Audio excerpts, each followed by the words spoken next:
In the heart of feudal Japan, where the rising sun kissed the land and ancient traditions were etched in stone, a warrior class emerged that would define an era.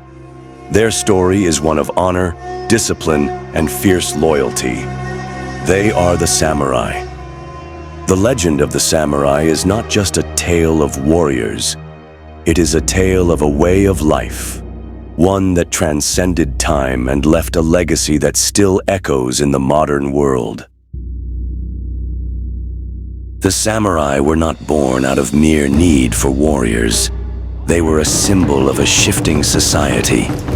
In the 12th century, Japan was plunged into civil war. Powerful clans vied for control, and the need for highly skilled and disciplined warriors became apparent.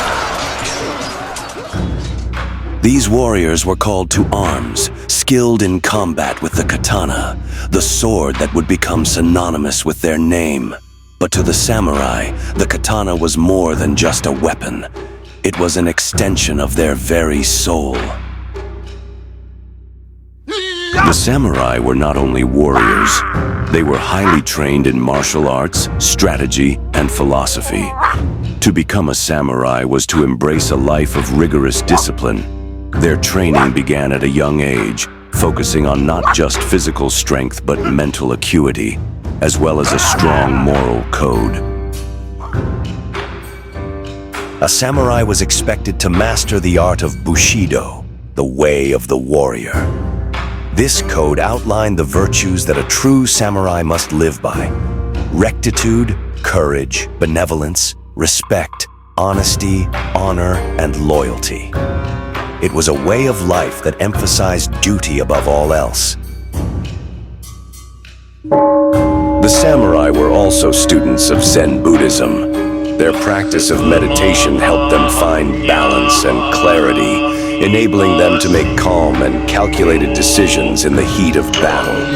This spiritual connection was as important as their swordsmanship. In the 12th century, the samurai rose to prominence during the Heian period as the feudal system took shape. Powerful families, such as the Minamoto and Taira clans, used the samurai as both protectors and enforcers. But their power would truly solidify during the Kamakura shogunate, when Minamoto no Yoritomo established Japan's first military government. The samurai's story is also one of loyalty. Their loyalty to their master, or daimyo, was unshakable. For the samurai, a life without loyalty was a life without purpose. This loyalty often led them into battles of honor, where their devotion to their cause meant risking everything.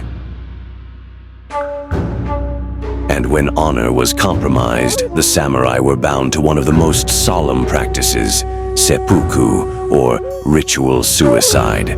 If a samurai's honor was called into question, the only way to preserve it was through this act of ultimate sacrifice. To die with dignity was to live with honor. By the 16th century, the samurai had reached the height of their power. Yet, the arrival of European firearms and the rise of centralized rule under the Tokugawa shogunate marked the beginning of their decline. The samurai, once feared on the battlefield, were no longer needed in the same way. Japan entered a period of peace, and with that, the role of the samurai began to shift. In times of peace, many samurai turned to new pursuits, becoming scholars, poets, and philosophers. They contributed to Japan's cultural and intellectual growth, even as the era of the sword slowly faded away. But their legacy was far from forgotten. The legend of the samurai endures. Today, their influence can still be felt in Japan's culture, martial arts, and even in the hearts of people around the world. The code of Bushido continues to inspire those who seek discipline, honor, and a path of integrity. Though their time as warriors has passed, The legend of the samurai lives on, not just as soldiers of war, but as symbols of the spirit of Japan and the ideals that every warrior holds dear. The samurai may no longer ride into battle, but their legacy, forged in the fires of honor and sacrifice, will never be forgotten. The legend of the samurai is eternal. It is a story not just of warriors, but of human perseverance, dedication, and the pursuit of the highest ideals.